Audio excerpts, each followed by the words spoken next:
Good evening, everyone. Welcome to the Commonwealth Club's virtual program. I'm Sukhinder Singh Kasti, the president of StubHub, and I'm excited to get started this evening as your moderator. I also get to bang the very famous and nifty gavel of the Commonwealth Club to put us into order. Presently, the Commonwealth Club, as you know, has suspended its in-person programming, but continues with its virtual programs, including this one. You can learn more about our virtual events and the upcoming schedule by becoming a member or visiting www.commonwealthclub.org. We're grateful, of course, for the generous support of donors and members, and hope you'll consider a membership by donating online or texting to the number that you see on your screen. We'd also encourage you to, of course, subscribe and like these videos and share them with your friends and family. During our program, we'll have time for your questions, so please submit those in the chat box, and we'll be happy to get to them. Now it's my pleasure to introduce a friend of mine, Alex Kantrowitz, who's the senior technology reporter at BuzzFeed News and the author of Always Day One: How the Tech Titans Plan to Stay on Top Forever. Alex was part of the team that won the Mirror Award in 2019 for its reporting on social media in the crosshairs, and his work, of course, has been referenced by numerous media publications from The New Yorker to The Wall Street Journal and more. Alex is a graduate of the Cornell University School of Industrial and Labor Relations. Welcome, Alex. Good to have you. Thank you. It's good to be here. And Sukhinder, I know that you are a veteran of both Google and Amazon. And for a conversation about the tech giants, I couldn't think of a better person to have this discussion with. So bring the heat, please. I'm going to bring it, and it's going to be fun. So look, let's get started. Always Day One has a pretty mighty name, but for those people who don't know the origins, some of us do and some of us don't, why don't you just explain what Always Day One means and where it originated? So Always Day One is a line that Jeff Bezos uses. And when I first heard it, I thought, this is hustle porn. This is telling Amazon employees to work their days and nights and weekends, and if they don't, they'll get fired. Because if you think about day two, then you're toast, and you got to keep working as if it's your first day. The actual meaning is a little bit deeper, though. At Amazon, as you know, Always Day One means inventing as if it was your first day. So a lot of big companies, they get big and they become attached to their flagship product, and they can't even think of building something else because their culture completely focuses on protecting that asset. And what Amazon has done so well has been to reinvent itself over and over and over again. It really comes in every day as if it's their first, and doesn't really worry about how will this business impact our core business. And when you're able to come to work with that type of mentality, all of a sudden you can become a company that goes from a online bookstore to a clearinghouse of just about every product in the world, to a third-party marketplace where your third-party merchants are competing with your first-party merchants, to a cloud services provider, a voice computing platform, not to mention a hardware manufacturer, a grocer, and an Academy Award-winning movie studio. So by coming in every day as if it's their first and not really worrying how it's going to impact their legacy businesses, Amazon's been able to reinvent itself over and over and over again. And, in our economy today, the average company on the Fortune 500 lasts about 15 years there. In the 1920s, it was 67 years. So why is that? It's because we're moving so fast. And I believe that companies today need to learn how to reinvent themselves to keep up with the times. Otherwise, they're just going to end up being, as Bezos says, in day two. And the way he puts it is it's stasis followed by irrelevance, followed by slow, painful decline, followed by death. So keeping it always day one seems to be a pretty good strategy for the modern time. Well, there are a couple things you said in there. First of all, thinking about irrelevance and death, it is actually something that startups think about all the time. So even Always Day One is obviously how startups live, but I think the most interesting thing about this book is it's how the giants live, right? And how they have been able so far to keep inventing. I also have to say I really love the phrase hustle porn. I may use that phrase. It's a pretty good one. There's plenty of it on YouTube. You can just Google. I'll give you a few names afterwards. Okay. You can watch their videos. They say you got to work 24/7. You can't take your foot off the gas pedal. And they're, of course, all wrong. So yeah, well, as I said, hustle porn is a good name. But I want to come back to a couple of other things that are in the book. And I think you're aware, I actually spent the early part of my career at Amazon for just a year.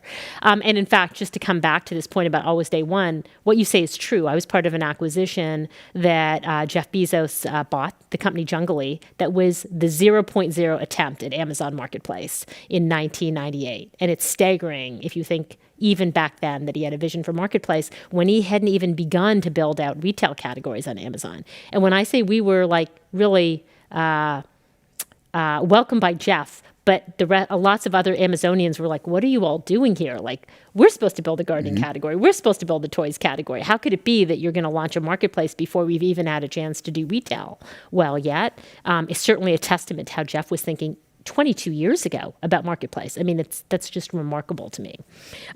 There's a phrase, though, you use in the book, before I come back to Always Day One, and how it applies not just to Amazon, but how other giants you mentioned, and we'll talk about, have stayed on top.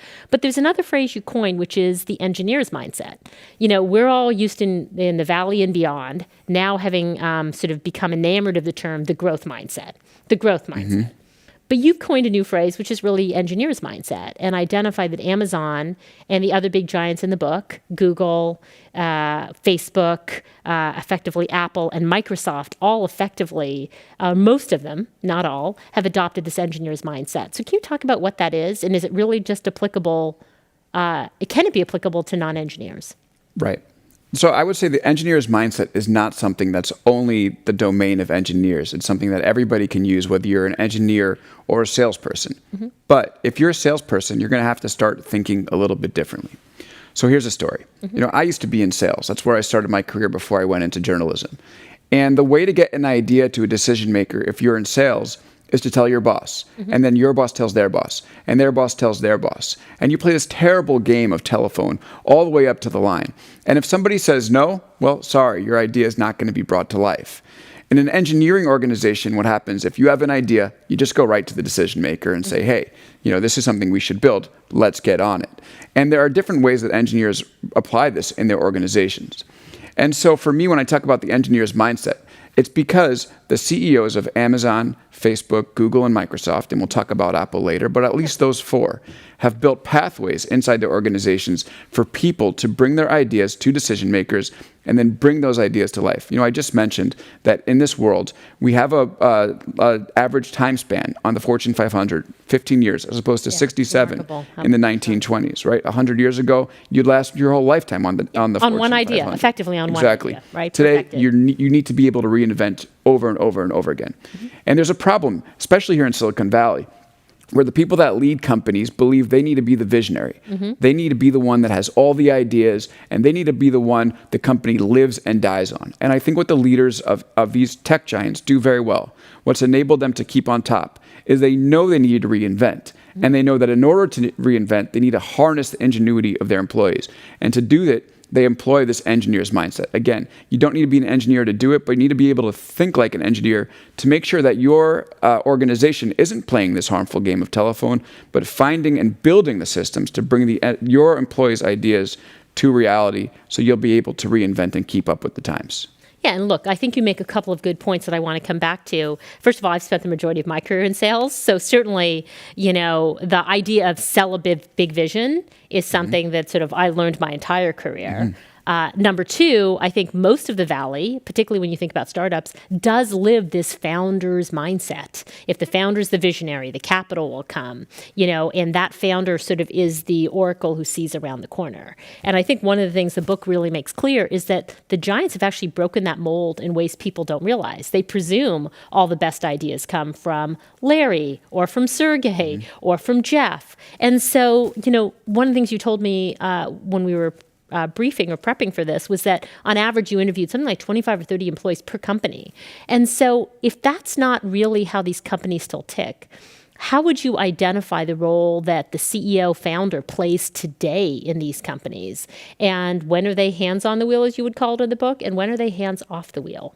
Yeah, so again, I think that we've gotten into this weird place where we think the founder or the CEO needs to come up with all the ideas. I think it's sort of, you know, Steve Jobs' reality distortion field that's just applied to everybody else. And so I do think that the CEO has a role, and it's not visionary, it's facilitator. Find the ideas within the organization and bring them to life. But now this is sort of a crazy idea because typically when you're a CEO, you need to support the flagship product. So if a CEO is spending all their time building the next product, what's going to happen to the flagship product? And that's why I think the tech giants work very differently. You know, the core of this book really is that the nature of work is going to change and the nature of the way we lead companies is going to change. And the reason why the tech giants are out ahead of the economy is they figured it out and they're now lapping the economy because of it. And so I think that what they do is they look at work in two different categories. One is idea work. That's everything involved with coming up with a new idea and bringing it to life. The other is execution work, everything involved in supporting supporting an existing product. And I think that we've gone through some stages in our lifetimes, right? In the industrial economy, everything was execution work. There would be a factory owner who would say, let's make widgets, and then everybody would be in the factory making widgets. We then moved to the knowledge economy.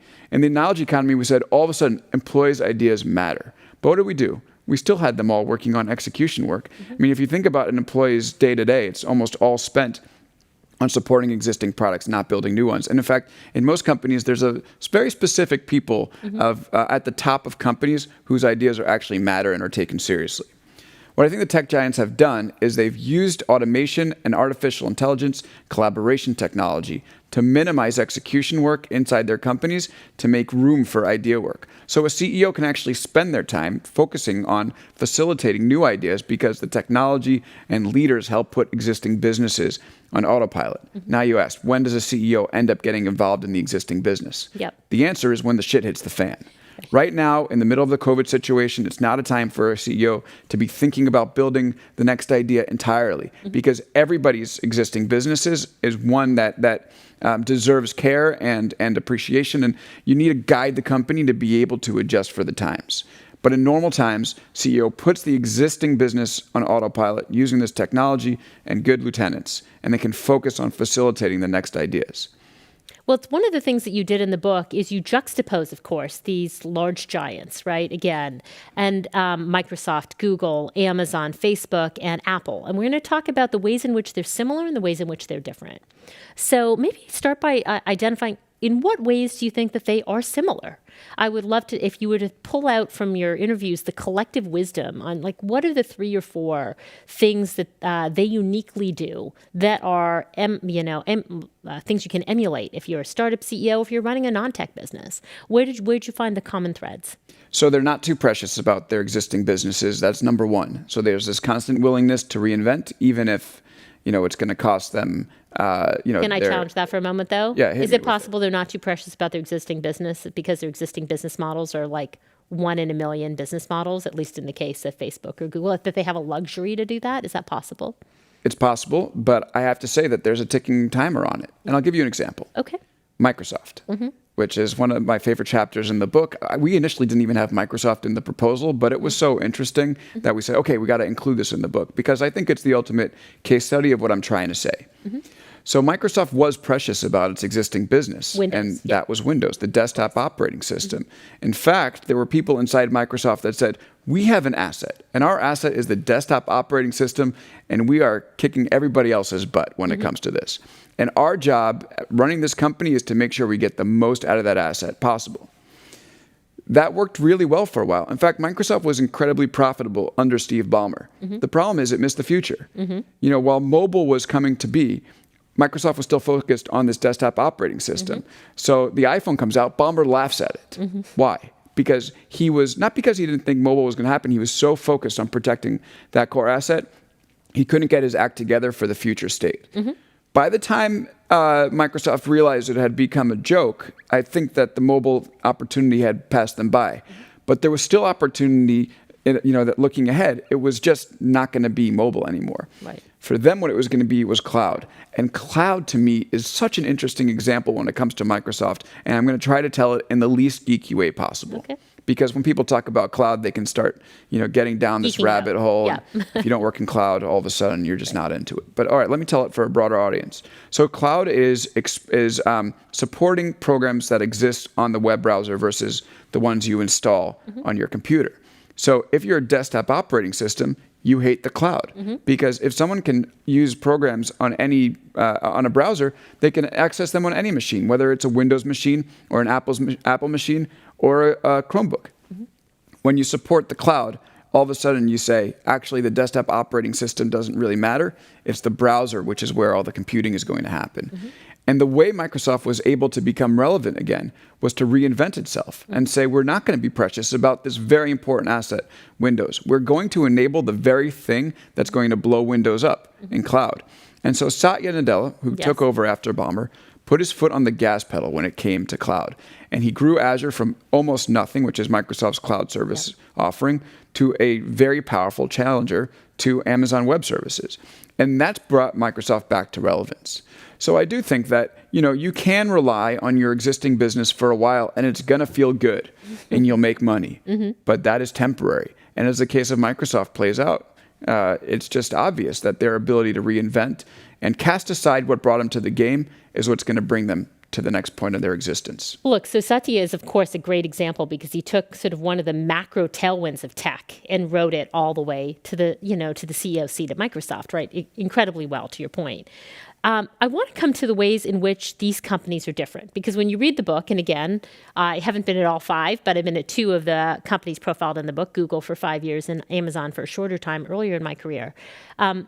It makes it sound like they're similar in many ways, but there's some very distinct differences in culture. In fact, one could say that Amazon, even today, is seen as probably the most ruthless place to work.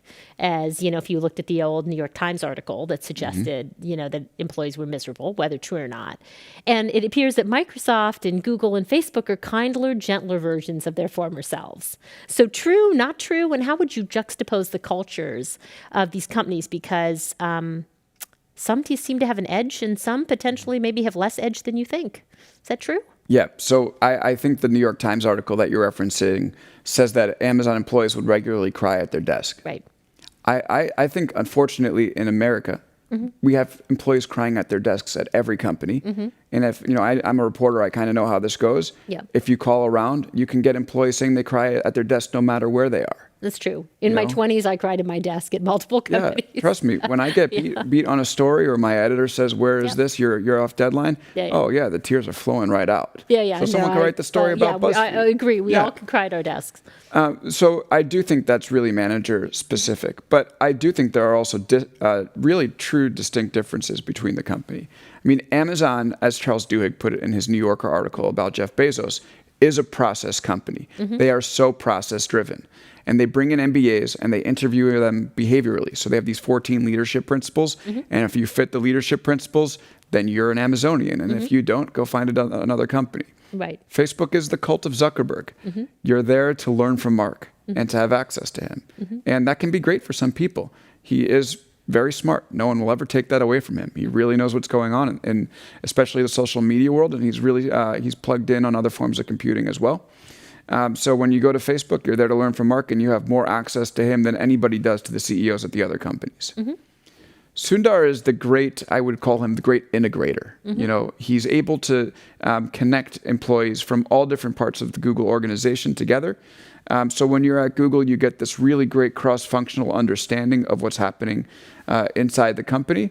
And chances are you're going to be paired with someone on another team or people on multiple other teams to build something like the Google Assistant, which took, Android and search and maps and YouTube and, the list goes on. Apple is a place, at least from my reporting, that doesn't seem very happy. It's a place where you'll learn how to refine. So if you really want to learn how to make a battery last longer and you're on the battery life team, you'll get really good at that. But also inside Apple, I think that there is a unfortunate underutilization of many employees there. And they tend to be upset because they say, hey, I was hired into Apple. I'm pretty freaking talented. Why am I not on a project that suits the level of my abilities, which is the case in almost all the other tech giants. Microsoft is like it's a B2B enterprise culture. Okay, everybody who's interacted with these worlds kind of has an idea what that's like. Let me paint the picture. 50-year-old men run the place. They wear a blue shirt and khaki pants, tuck the shirt in, and have their phone in their front pocket here. Satya has made some moves to move that culture, which was predominant under Ballmer, to a more friendly, inclusive culture. Still work to do. I think the people at Microsoft will willingly tell you that, but it's improved. So these cultures, they all have a very distinct feel to them. But ultimately, at the core, I think, except for Apple, and I'm sure you're going to ask me some questions about it. Sure. What they're really good at is, again, reinventing, making room for idea work, and minimizing execution work, and then building the systems to get their employees' ideas to life. So whether you're at let's not say that. Whether you're at Amazon or Facebook or Microsoft, if you have an idea and you bring it to the, you have a system that's going to get it very serious consideration before there's a thumbs up or a thumbs down. And this definitely beats that old, bring the idea up the chain and then get it lost and then ultimately rejected. Well, I want to, there's so much to talk about. So we're going to talk about three different things. I want to go a little deeper on Google. We certainly can go deeper on Apple. And I want to come back to this question of culture. So let's talk about Google and culture and then Apple. It's interesting that you say that Sundar is the great integrator. And I agree with you. Interestingly, I met Sundar when he first came to the company in 2003, 2004, and was trying to decide which group to join. And he ultimately ended up joining Marissa and working on Toolbar and then Chrome, though I met him when I was the GM for Google Local and Maps. And I was trying to get Sundar to come work on Maps and Local. And as I said, he picked a different project on his entry. But there is no doubt that the world has changed under Sundar. When I think about Google in the early days, there was something called Googliness. I think they still try and define that, right? But this sort of notion that sort of you are kind of have your own personality and interests and, kind of you're exceptional across many different fronts, but you're your own kind of unique character. There was something that Google would call Googliness. But part of the essence of Googliness was that, you would speak up and that you wanted to sort of bring your ideas forth. I think even then that existed. I think what Sundar did so well, which you identify, is in the era I was at Google, which is really 2003 to 2009, it was both a very decentralized place. I remember trying to be the GM of Local and Maps, and honestly, neither Eric nor Larry nor Sergey would run interference and tell me what that meant. I had a title and then I had to corral all these people. So that sort of culture of collaboration and everybody's business existed when I was there. The converse was there was also a lot of tribalism. It was like survival of the fittest. You had a lot of really strong personalities as leaders. And when I look at what Sundar has done so beautifully in the last few years, it is true that Sundar has integrated even at the leadership level and promoted some of the strongest leaders in the company, like Susan Wojcicki, right? Who herself, I think, was an integrator. So I think he's also created a culture of integrators and in some way done away with some of the fiefdoms that used to exist at Google. So I would agree with that. But let's come to this notion of culture.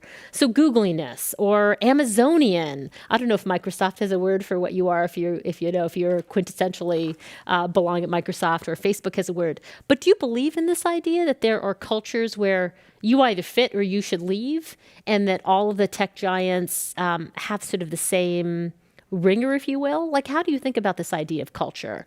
And do you have to sort of make yourself fit a culture, or does the culture adapt to you?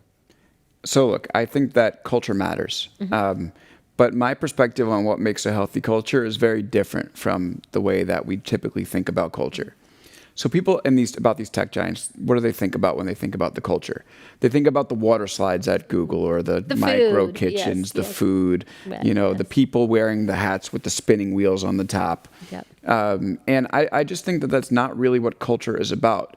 If you think about the pyramid that Maslow built, the hierarchy of needs, all that stuff that people think about when it comes to culture is on the bottom, right? Yep. Food, shelter, money, stock options, the bottom. Right. What matters is the top. And so is there, when companies are able to focus their employees on the top of that pyramid, that's when their culture thrives. And what I think companies need to be doing is focusing entirely on making sure they can have their employees self-actualizing by bringing ideas from the lower ranks or the middle ranks to the decision makers. And so this question of if you don't fit the culture, you should leave. If that's what exists inside a company, they need to do away with that. That is a problem. It is on leaders to make sure that people feel comfortable inside the companies, because ultimately they're not going to be there for the perks. Now, look, anybody who's at these companies will talk about how they love the perks. Yep. I'm sure lots of people would say, sign me up for free lunch every day.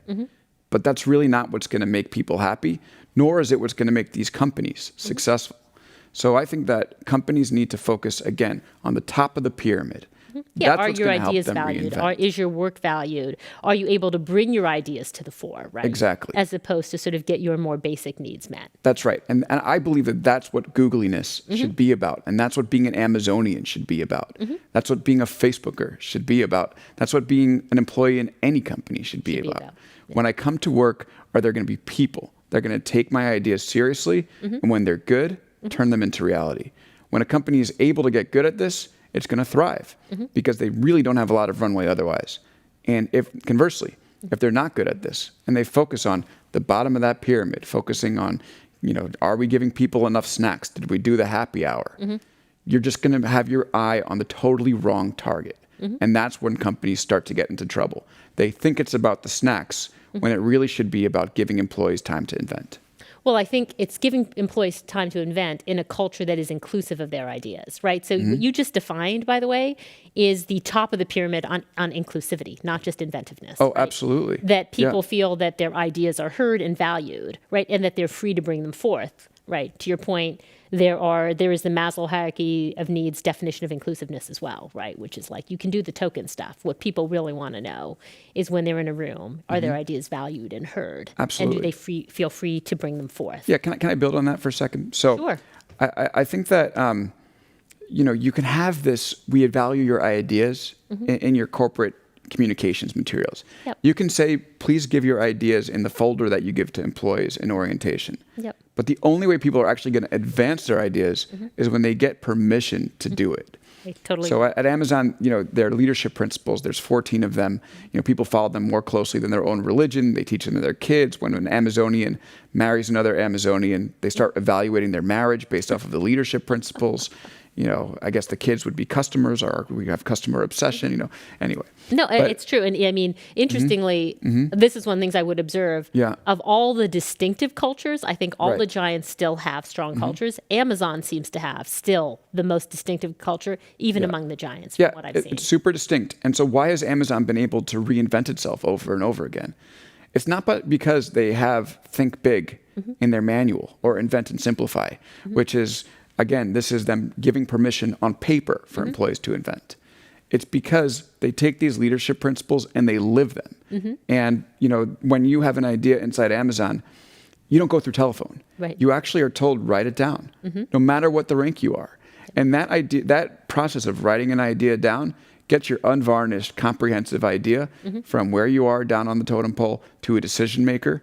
And then you're really able to be in prime time. So the process and the leadership principles are something inside the company that make people believe they have the permission to invent. And like, as you mentioned, it's not just some people, because if you're somebody inside the company and you're not told to write something down, something's wrong. Yeah, yes. And by modeling this behavior, not just writing it down on like the 10 commandments, when you walk in the door, that's when you end up, being able to build a culture that's inventive. Yeah, and inventive at scale, right? That's the remarkable thing, I think, that speaks to the title of the book. What is remarkable of the giants is their inventiveness at scale. It's extraordinary. Yeah, big companies shouldn't be able to invent do like what this. they're doing, right? I like mean, big the companies rate of typically, invention. right? What happens to a big company usually?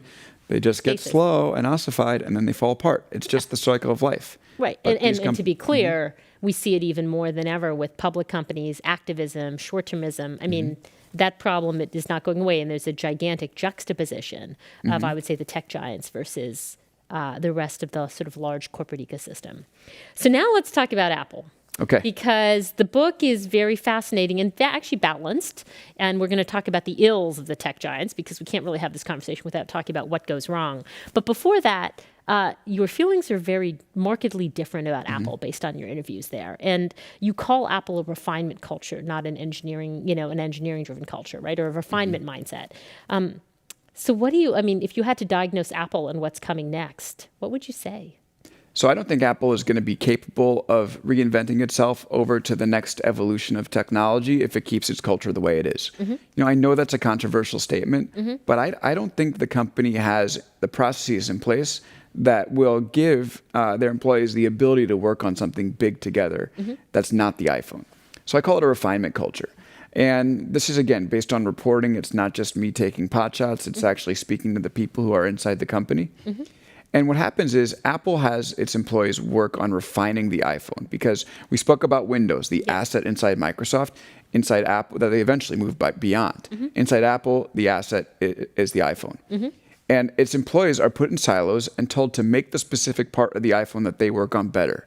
You're there to make the battery life better. You're there to make the glass shinier. It's extreme specialization. Yes, exactly. And as one person put it to me, they're there so experts can be experts. So if you are, let's say you're the processor person, you don't speak to the glass person, right? You're just doing your own thing.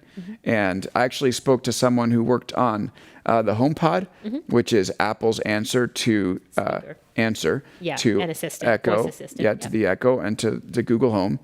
This person didn't even see what the HomePod looked like until he saw a box sitting in somebody else's office well into the project. And he said, "Hey, what's that?" And then the person said, "That's the HomePod."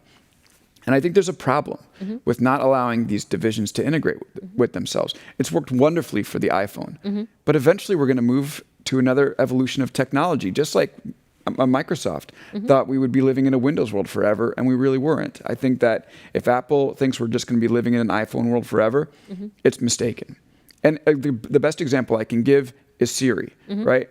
Because now instead of like typing and tapping on phones and computers, some people actually talk to their computers, right? So that's an action taken, through voice computing as opposed to an Apple computer. Yep. And this isn't very important for Apple. Apple needs to figure out how to get good at voice computing. And what's happened is the Siri team has been siloed away. So if you're building a voice assistant, this is an operating system essentially for the voice web. So you need to be able to plug into all the different applications. So ideally, if you're inside Apple, you have your voice assistant team moving between everybody and saying, "Hey, how would your programs be best accessible if people were going to speak to them?" And it doesn't happen. And that's why Apple gave Google and Amazon a 5-6 year head start on Alexa and the Google Assistant. And let's be honest, Siri sucks right now. A lot of room for improvement. The other two are doing great. What's interesting, I think I'm going to go to questions from our audience in just a moment, but I think there are a couple of things about Apple. So is your hypothesis that Apple needs to be quintessentially more open, i.e., Microsoft is a far more collaborative and open culture, again, because of this integration that's needed across products. So is Google. I don't know that Amazon is necessarily an open culture. It seems like it's a culture that also has sort of many different autonomous divisions, and it actually values autonomy. But is your hypothesis that Apple needs to be more quote unquote open? I think what Apple needs to do, whether they decide to build a collaboration culture or figure out another way to do it, at the end of the day, they need to appreciate ideas from everywhere. So, when I spoke to employees at Amazon and Microsoft and Google and Facebook, I asked all of them the same question. How would you get your ideas to leadership? They all had an answer. Then I asked an Apple product manager, how would you get your ideas to leadership? She laughed at me. I'm chuckling. Like no one would ever. I'm chuckling because I've read this part of the book. Exactly. What do you mean? No one would ever bring our ideas to Tim Cook. It's just not how it works. And again, if you have like Steve Jobs at the helm of the company, maybe you can get past an evolution or two. And certainly Apple did, going from the desktop computer to the phone. But I think Scott Galloway, who we both knows, says, one thing you should do in life is assume you're not Steve Jobs because you're most likely not him. And the Apple leadership at the top is still modeled after Steve Jobs. And I think if they're not going to listen to the product managers, they're going to miss where technology is moving, and that ultimately will hinder them in the long run. Well, I think it's, like I said, Apple is one of the more fascinating stories in the book. For those of you who buy the book, it's really a great read. I'm going to go to questions from the web. So someone asked, which is a question I was going to come to, so let's get to it. How will tech companies plan to stay on top in this COVID world? And if you could take that one further, because I know both you and I would agree that the tech giants that we're talking about got a lot of heat pre-COVID. And it seems like COVID is also an opportunity for redemption for them. But let's take that question broader. I mean, how do these companies operate in a world of COVID? What are their opportunities or challenges? And how do you think about that? So I believe that Amazon, Apple, Facebook, Google, and Microsoft have an amazing opportunity right now in the age of COVID. They can become more essential than they ever have before, but it's not going to happen automatically. What these companies need to do is realize that they are in a position that many of them could never dream about. Amazon, right? We're all in our homes. Oh my God. And could Amazon dream of a better situation for its business, however unfortunate it may be, than people saying, I can't go out to a store, but Amazon can deliver this to my home? Facebook and Google, key conduits of information to people. Scott Galloway in his book, The Force, says, Google is like God. People used to ask God, God, when will my kid get better? Now they go, Google, when will my kid get better? So both those companies are trusted sources of information for people, for better or worse. Right. They must provide the most accurate information. And Microsoft, right? Microsoft is now a very important pillar underneath the internet for a lot of companies by providing cloud services. They're also providing collaboration software. Absolutely. Great opportunity for them. They got to make sure that they cater to their users. And then Apple, of course, is going to be a key component in the contact tracing that we're about to have in the U.S. So just pushing on that, do you think that these companies are getting their redemptive moment where they're seen as sort of saviors in COVID versus their previous sort of villainous, reputations among regulators? Yeah, I think that they can redeem themselves. There's certainly an opportunity to redeem themselves. If Amazon is able to step in and not only provide this critical retail function, but give third-party merchants an ability to reach people in a way that they're not able to otherwise, it could be a great success story. And Bezos can be hailed as somebody that has really, stepped in when needed. But that doesn't happen automatically. They need to care for worker safety. If you have Amazon employees that are dying inside fulfillment centers, all that goodwill is gone. Right. The techlash will feel like a walk in the park compared to what Amazon's going to go through if it doesn't protect its own workers' essential safety. workers, effectively. Exactly. Facebook and Google. If we start seeing bad information show up inside of these platforms, yeah, there will quickly be a backlash. Oh my God, could you back. imagine? Cambridge Analytica, they're going to be begging for Cambridge Analytica and the other horrors that went on, with people manipulating their platforms in 2016. If people end up using their services and, taking bad medication, for instance, and killing themselves. Yeah. So look, you're pointing to both sides of this issue, right? Which is even more essential in times of COVID, yet the backlash for bad behavior, inappropriate behavior, right? Not watching for health, safety of their audiences, their workers, what have you, really becomes an even bigger risk. Yeah, and to build on that, there's been this meme that, okay, the techlash is over, the tech giants have stepped in. Yeah. It's so short-sighted. Okay, was the techlash a little overblown? Quite possibly. I think that some journalists kind of went, buck wild and, probably should have been a little more nuanced in their coverage. Yep. I think overall it was mostly fair. But I think that right now to just say, okay, Right. Facebook's Redemption good. is here. The same Right. people saying Facebook was bad, and they're like, Facebook is good now. Right. I think that you have to. None of these companies are entitled to a free ride here.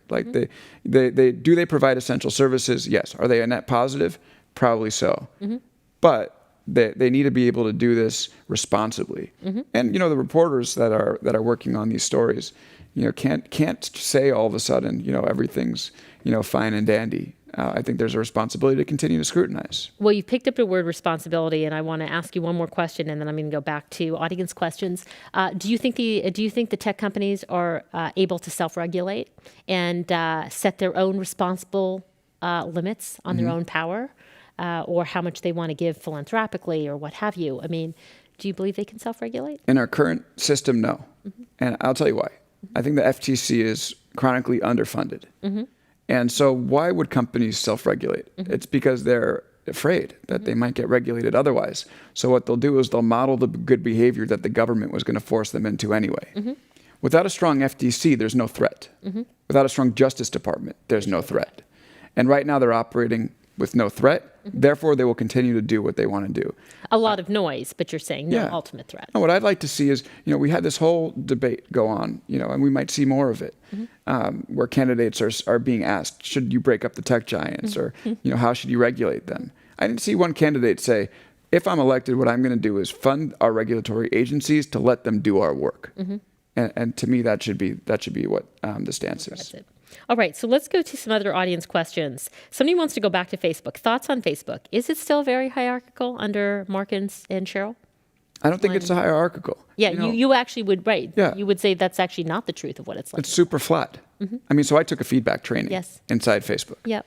And, feedback often, and so they have a feedback culture. Yeah. And feedback often, people think about feedback as, you should really let your employees know where they stand so they won't be surprised by the time they get to their evaluation. I think that's okay, but I really think that's completely the wrong way to look about feedback.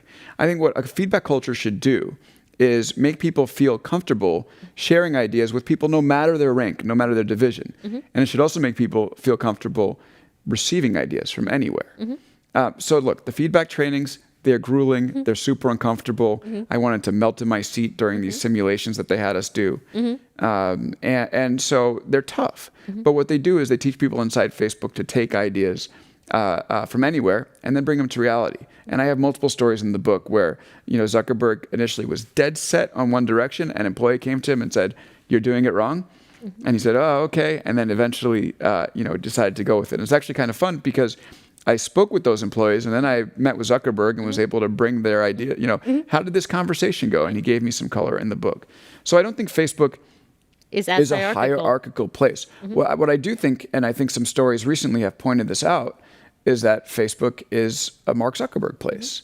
But anybody can get to Mark Zuckerberg to ask him a question or to share an idea on a product. And I think many people down the line outside Facebook have had time and meetings with him. So I think he's pretty accessible. Now the question is he going to take everybody's ideas and everybody's advice? No. Like, that's not a job as CEO. I don't believe is to take everyone's idea.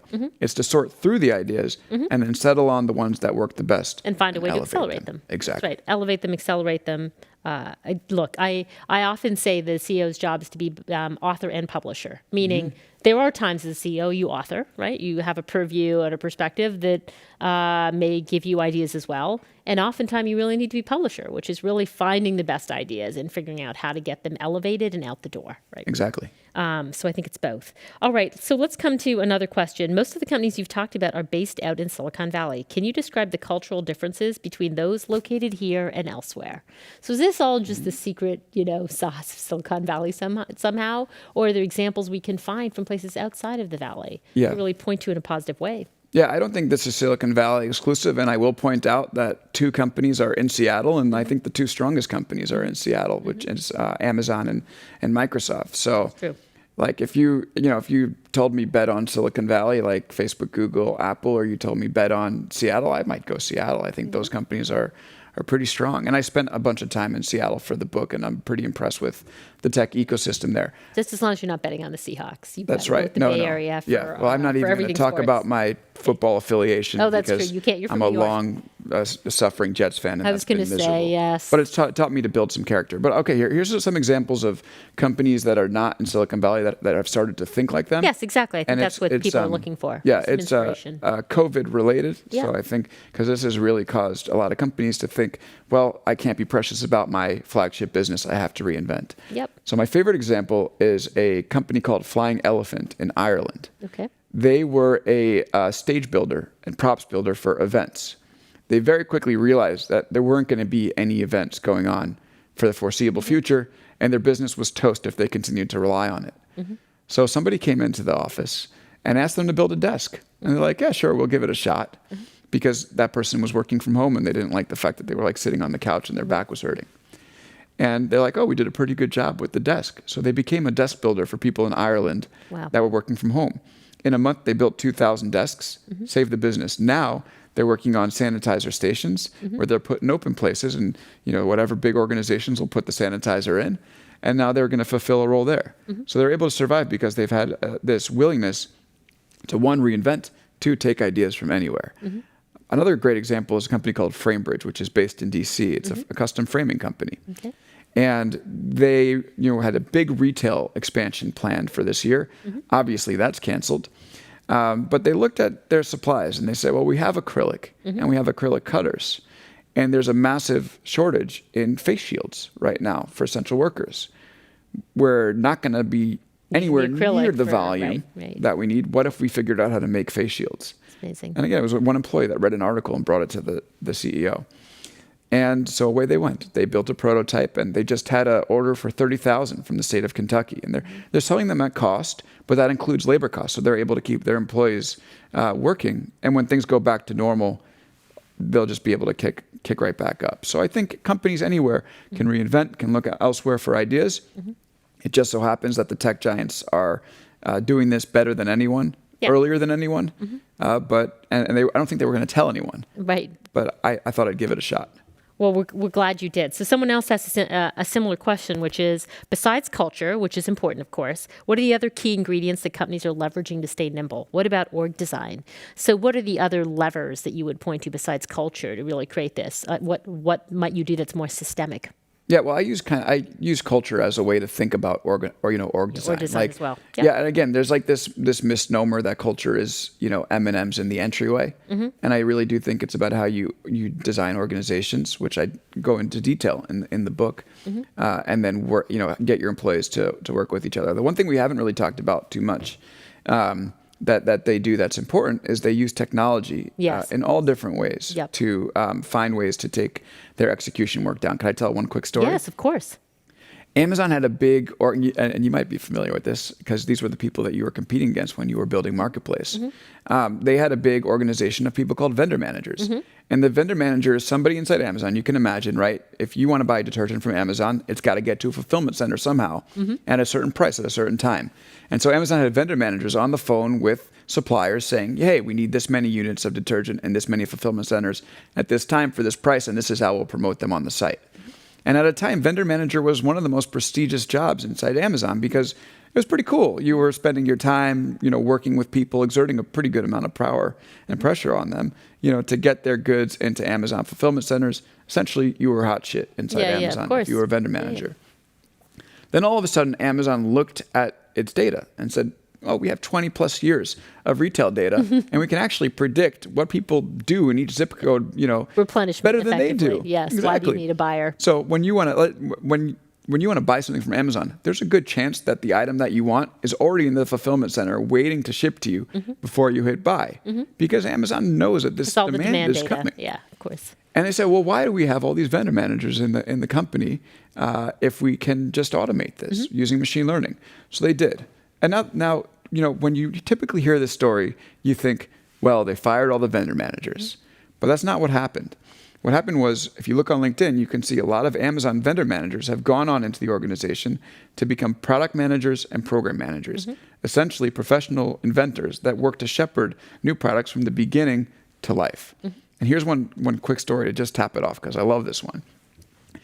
There was a guy inside Amazon called Dilip Kumar. He was the head of pricing and promotions. And he goes to spend a year and a half working under Jeff Bezos as his technical advisor, which basically means he sits under Jeff Bezos and takes all the meetings that he takes and learns from him, learns the way that Amazon works. He finishes this stint. He can't go back to pricing and promotions because it's all been automated. So what's he do? He doesn't leave the company. Basically, he's mandated, go find the most annoying part of shopping in real life and find out a way to solve it using technology. So the most annoying part him and a bunch of other ex-retail people figure out is checkout. People don't like waiting on the lines after they got all their stuff and having People an just wanna awkward go. conversation. They just want to take the stuff. They want to go. So they say, okay, we'll solve checkout. First thing they do is say, let's build a big vending machine, punch in your order, some tubes will, suck the product out, and you'll go into your shopping cart and you'll be done. And I say, okay, that doesn't really work. It kind of kicks the can down the curb. So instead they said, well, what if we took machine learning, computer vision coming down from the ceiling with cameras and sensors, and built a store where the technology can figure out everything you take. No scanning. You just scan in with a QR code when you walk in, but you don't have to scan each item individually. Just put it in your bag and walk out, and then eventually Amazon will push you a receipt. And that's what ended up becoming Amazon Go, which is their experimental grocery store, which I think is going to blow up really soon. And so the story is, it's not that Jeff Bezos pushed a button and said, we're going to create Amazon Go, and that's how that would happen. It's that they tasked him to go figure out the Exactly. problem to solve, which I think is fascinating. Totally. The culture that's about reinvention, that's about taking employee ideas, not just having Bezos dictate what's going to happen, and using technology to minimize execution work to make room for idea work. And that's really what's going to propel Amazon into the future. So when we talk about culture, we can think about perks. But at the end of the day, this to me is the most exciting thing about what a positive culture can be. Yeah, and the ability to invent, right? So somebody here asked, I think, a fascinating question. I got to go. What about the Chinese? No. What about the Chinese companies? So it's hard to talk about the U.S. Titans without talking about Tencent, Alibaba. I mean, TikTok, and what's everything that's going on in video. So how would you think if you had to write a book about the non-U.S. tech companies? I know you haven't done that. But what would you assume? And kind of did you do any juxtaposing or thinking about some of these titans outside of the U.S., particularly in China, and how they likely evolve their they're always day one cultures. Yeah. So, I mean, luckily, I don't have to write a book because there's already a fantastic book out about it by Kai-Fu Lee. Oh, yes. I used to work with Kai-Fu. yeah. He is, So smart. And I met him and Very interviewed him smart. for the book. Yep. And he writes, it's called AI Superpowers. It's terrific. I recommend people check it out after reading mine, of course.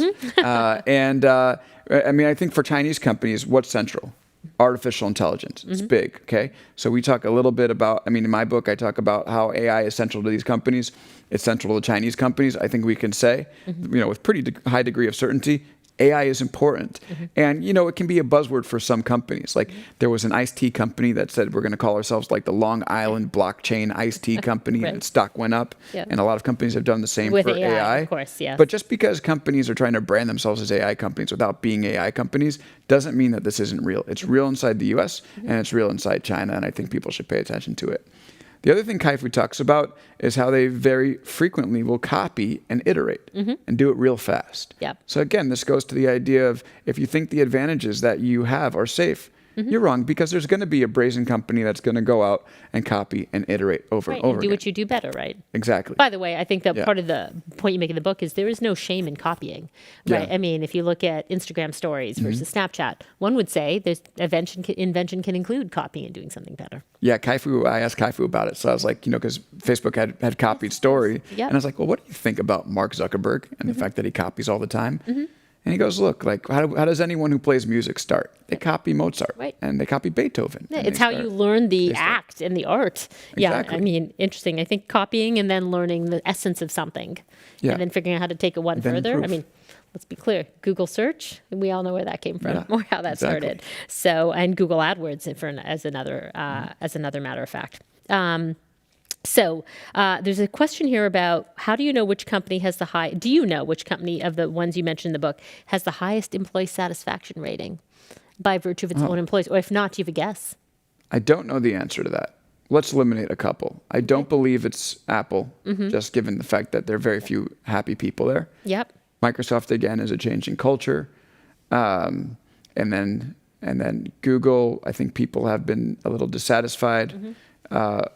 Oh God, I know where this is going, and it's gonna be controversial with Sundar's leadership. Although people are still pretty happy at Google, Amazon is pretty hard charging. You have people that love it, but mostly they're looking towards what it will turn them into versus the work there.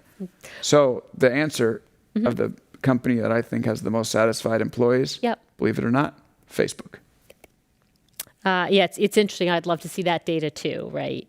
But I think that one of the things all the companies that you mentioned to the positive share in common, and I think, I've continue to observe about Facebook as well as Amazon and Google, is they definitely all have a dog fooding culture where they believe deeply in the power of their own products, right? That's right. To change the world. Google still has that. Amazon certainly has it. Facebook has it.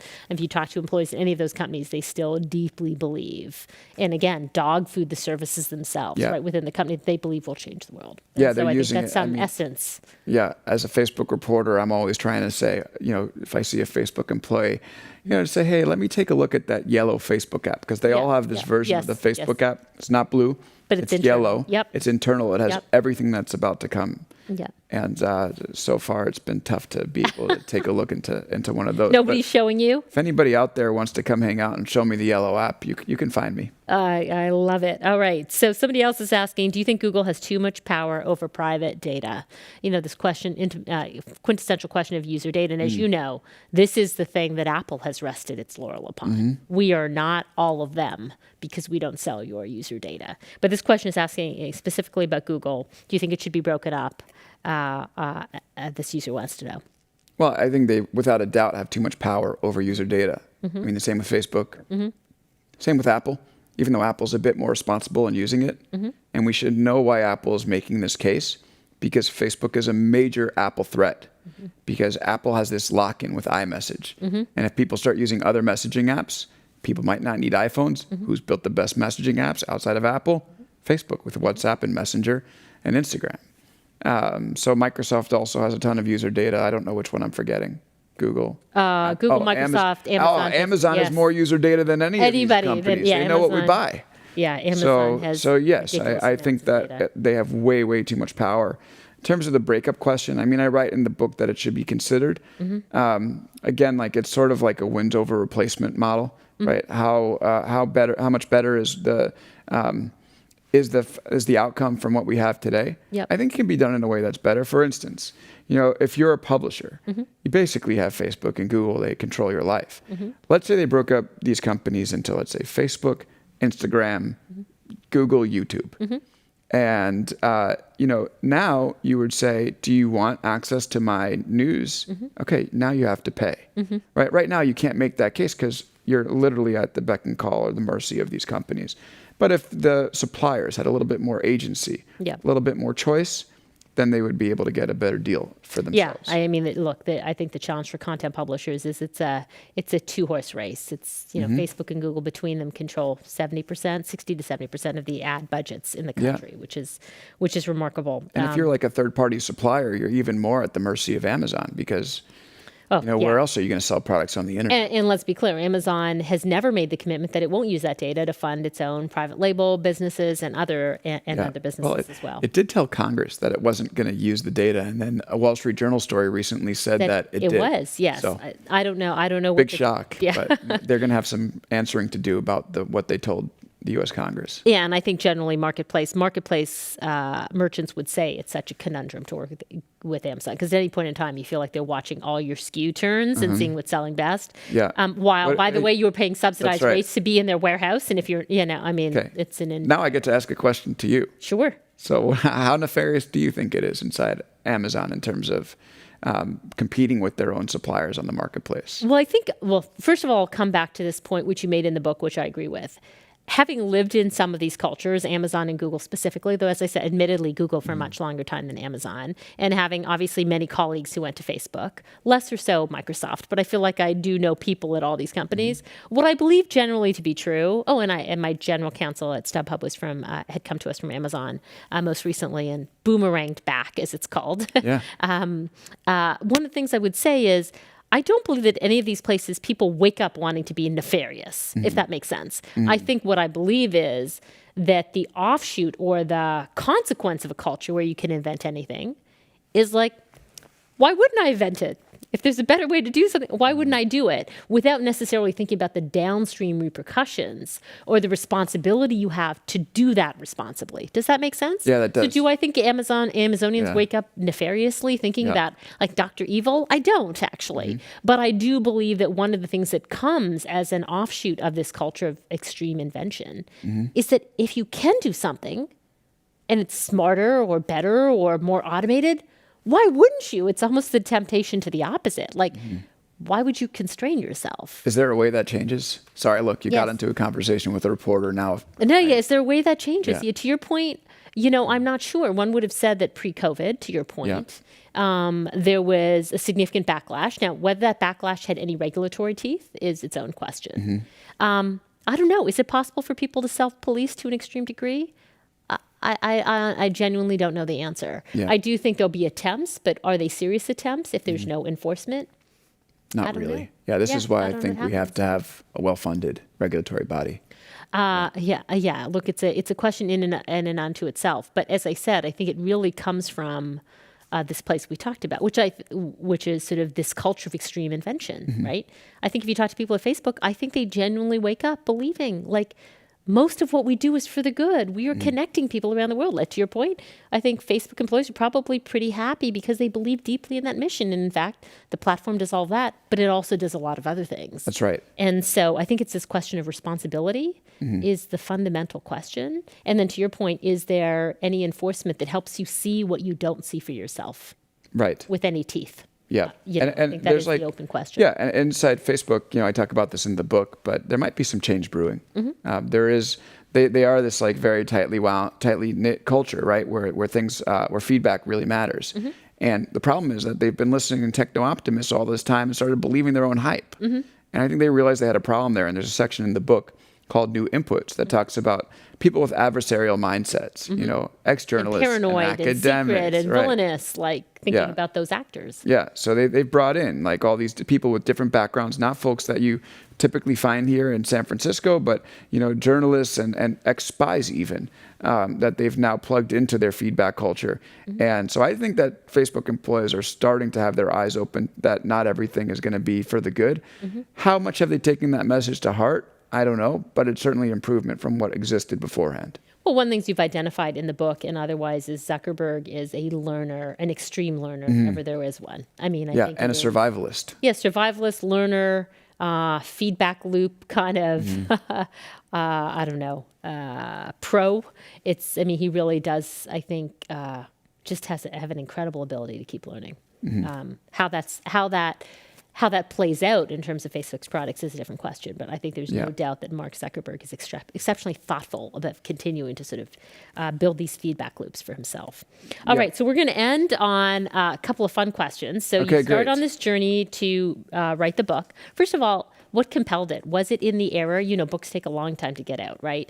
Was this idea originally born of the era where sort of, you know, you had effectively a different tech company in Washington every week? Like, what led to the birth of this book? Yeah, it was really, the whole process began in 2017 when I met Mark Zuckerberg for the first time.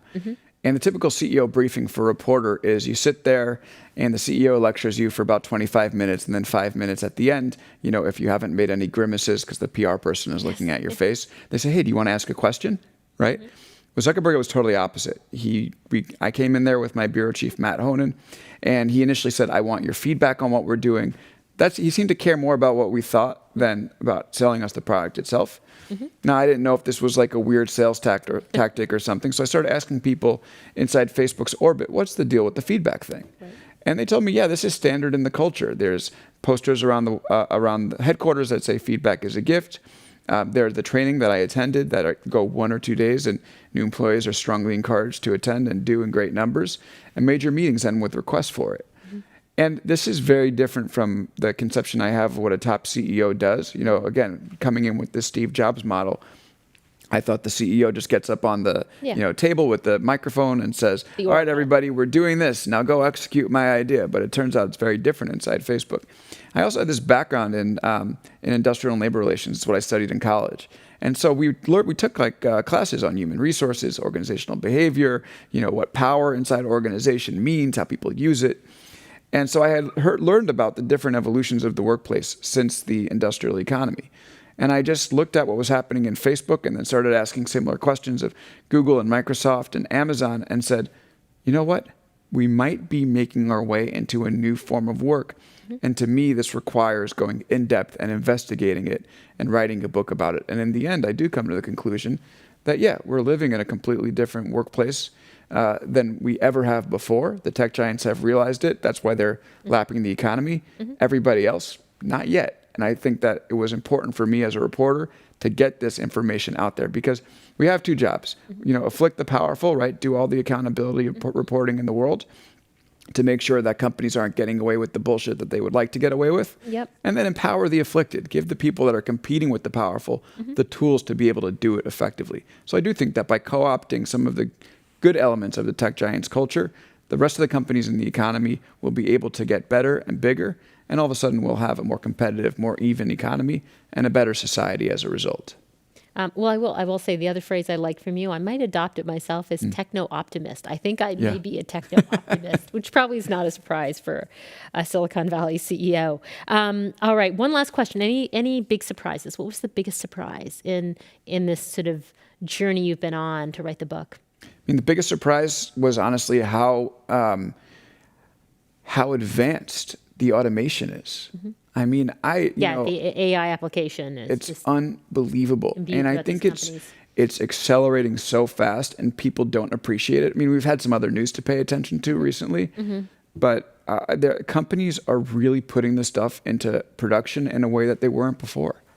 In a way that, like, you know, you read it in a news story and you say, oh, that's cute. Like an AI can play a video game or an AI can play Go. Right, all right, it's not going to affect my life. Chess, right. It is really starting to affect people's lives and their work lives in a real way.